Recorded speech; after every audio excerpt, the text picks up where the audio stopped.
Police commissioner द्वारा शहर के सभी प्रमुख बस ऑपरेटर की एक महत्वपूर्ण बैठक ली गई, जिसमें हाल ही में शहर में हुई घटनाओं को ध्यान में रखते हुए कई सख्त दिशा निर्देश जारी किए गए। बैठक का मुख्य उद्देश्य यात्री सुरक्षा को मजबूत करना और बसों में होने वाली घटनाओं पर नियंत्रण पाना था। राजेंद्र नगर थाना क्षेत्र में शूटिंग प्रतियोगिता में शामिल होने जा रही युवती के साथ बस में ड्राइवर और कंडक्टर के द्वारा की गई छेड़छाड़ की घटना ने पूरे शहर में चिंता का माहौल बना दिया है। इस घटना को गंभीरता से लेते हुए पुलिस कमिश्नर ने साफ कहा है कि अब किसी भी तरह की लापरवाही या अपराध की स्थिति में सीधे बस ऑपरेटर की जिम्मेदारी तय होगी और उन पर कड़ी कार्रवाई की जाएगी। बैठक में पुलिस कमिश्नर ने बस ऑपरेटर को कई महत्वपूर्ण निर्देश दिए।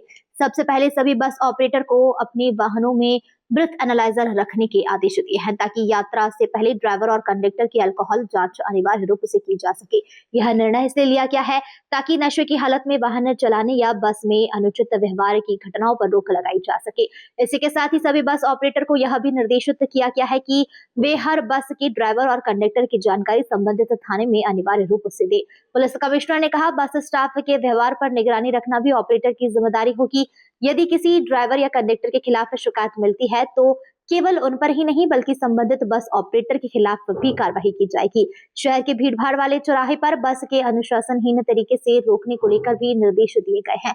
पुलिस कमिश्नर ने कहा कि बसों का मनमाना संचालन ट्रैफिक व्यवस्था पर असर डालता है, इसलिए चौराहे पर अवैध रूप से बस रोकने पर भी सख्त कार्रवाई की जाएगी। बैठक के अंत में पुलिस कमिश्नर ने स्पष्ट किया है कि यात्री सुरक्षा सरकार और पुलिस की सर्वोच्च प्राथमिकताओं में है।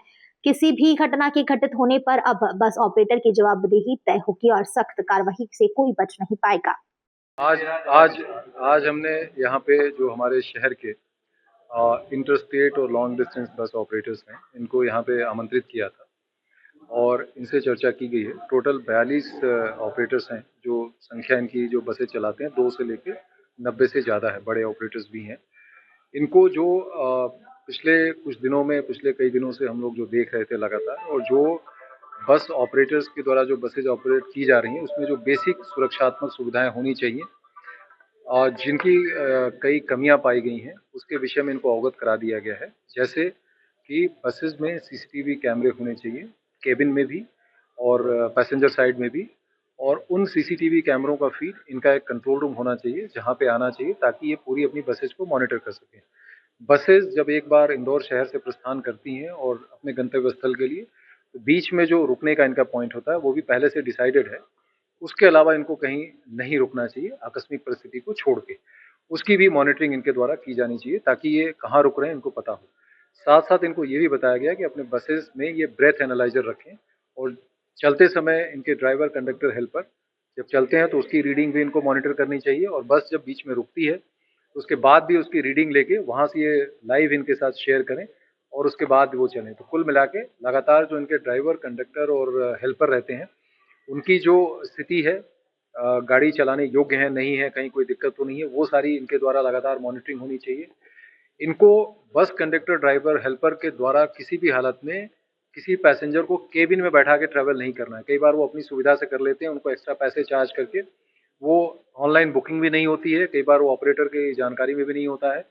ये भी इनको बताया गया कि ये कदापि नहीं होना चाहिए।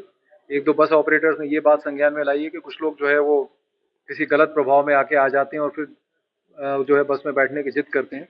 इनको बताया गया कि इसमें स्ट्रिक्ट रहें। अगर वो पैसेंजर लगता है कि वो किसी प्रकार से जो है वो योग्य नहीं है तात्कालिक रूप में बस में बैठने में, या उसको कोई परेशानी, दिक्कत है, या वो शराब का सेवन किए हुए है और ऐसा लगता है कि वो अंदर बैठे हुए पैसेंजर्स को परेशान करेगा, तो उसको कदापि उसमें ना बैठने दें। और अगर उनके साथ कोई ज़्यादा इसमें झगड़े-वगड़े करने की बात आती है तो संबंधित जगह की पुलिस मोबाइलें या पुलिस का उसमें सहयोग लें। इसके साथ-साथ इनको ये भी बताया गया है कि इनका जो मॉनिटरिंग का पूरा सिस्टम होता है, वो स्ट्रॉन्ग होना चाहिए, और वो अगर कोई कमी है तो उसको ये पूरा कर लें। इसको 1 हफ्ते बाद ऑन द स्पॉट जाके पुलिस टीम रिव्यू करेगी, और 1 महीने बाद जो है ये सभी हमारे जो संचालक हैं, जो ऑपरेटर्स हैं, उनको यहाँ पे बुला के उन्होंने क्या-क्या कार्रवाइयाँ की हैं और इनको अगर कोई कठिनाई आई तो उसको भी सुना जाएगा। कुल मिला के बसेज़ की जो रोड वर्दीनेस है, यानी बसेज़ की जो मैकेनिकल फिटनेस है, उनकी जो पूरी तरह से लंबी दूरी चलने की जो फिटनेस है, वो भी जो है कंडीशन अच्छी होनी चाहिए, चलने योग्य होनी चाहिए, ये भी इनको अवगत कराया गया है। साथ-साथ इनको ये भी बताया गया है कि शहर में जिस स्थान पे इनकी पार्किंग या जो भी नियत की गई है परिवहन विभाग द्वारा, प्रशासन द्वारा, वहाँ पे अपनी पार्किंग करें। उसके बाद ये जगह-जगह सवारियाँ नहीं भरेंगी। ये इंटर सिटी बसेज़ नहीं है, ये सिटी के अंदर चलने वाली उपनगरीय सेवाएँ नहीं है कि जगह-जगह से सवारियाँ भरती हैं। इनको तो जो स्थान निश्चित है, वहाँ से ही सवारी भरनी चाहिए और लोगों की सुविधा का ध्यान रखते हुए टाइमिंग वगैरह का भी ध्यान रखना चाहिए। ये सारी बातों पे समग्र रूप से चर्चा हुई है और सारे जो ऑपरेटर्स हैं, वो इस बात से सहमत हैं कि इन सारी चीज़ों को ध्यान में रख के पैसेंजर्स की सुरक्षा को, उनकी सुविधा को, उनके हर प्रकार की सुविधाओं को दृष्टिगत रखते हुए वो कार्रवाई करेंगे। उनकी 1-2 बातों की जो क्वेरीज़ थी उनका भी समाधान कर दिया गया है और मुझे लगता है कि सारे बस ऑपरेटर्स इस कार्य में पूरी तरह से भागीदार बनेंगे और जो सुरक्षा के संबंध में खामियाँ पिछले 1-2 संज्ञान में आई हैं और जो हम लोगों का जो आकलन पिछले कई दिनों से चल रहा था, पुलिस की टीमें हमने लगा रखी थी कि ओवरऑल इसमें जो सुरक्षात्मक कमियाँ हैं, उसको दूर कैसे किया जा सकता है, उसके संबंध में बात हुई है। साथ-साथ इनको ये भी अवगत कराया गया है कि इतने प्रयासों के बाद भी और सारी चीज़ें इनके संज्ञान में ला देने के बाद भी अगर कोई कमी रहती है और कोई घटना-दुर्घटना होती है, तो बस ऑपरेटर्स के जो टॉप मैनेजमेंट हैं, जो इनके ऑपरेटर्स हैं, मैनेजर्स हैं, उनको ज़िम्मेदार मानते हुए उनके विरुद्ध जो है वैधानिक कार्रवाई जो भी होती है, वो की जाएगी, जिसकी ज़िम्मेदारी इनकी स्वयं की होगी।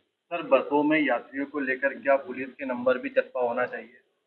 ये भी कराया जा रहा है। इनको डायल 112 के बारे में भी बताया गया है, एफआरवीज़ के बारे में बताया गया है और साथ-साथ जो पुलिस के हमारे अधिकारी हैं, जो संबंधित जैसे डिफरेंट ज़ोन्स में करती हैं, तो वहाँ के सीनियर ऑफ़िसर्स जो हमारे डीसीपी साहिबान हैं, उनके नंबर्स भी शेयर करा रहे हैं। ट्रैफ़िक के अधिकारियों को भी इनके साथ शेयर किया जा रहा है और इनको एक एसओपी भी बताई जा रही है, जिसके अनुसार ये बेहतर तरीके से, सुरक्षित तरीके से उनका संचालन कर पाएँगे।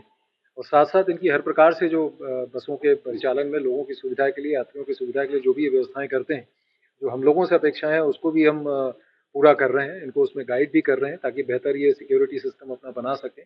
उसके पश्चात भी अगर इतनी सारी चीज़ों के डिस्कशन और उसके एसओपीज़ के बाद भी अगर कोई ये त्रुटि जानबूझ के करेगा और कहीं भी कोई यात्रियों की सुरक्षा को कोई भी खतरा उत्पन्न हुआ, तो सीधे इनकी ज़िम्मेदारी इसमें नियत की जाएगी।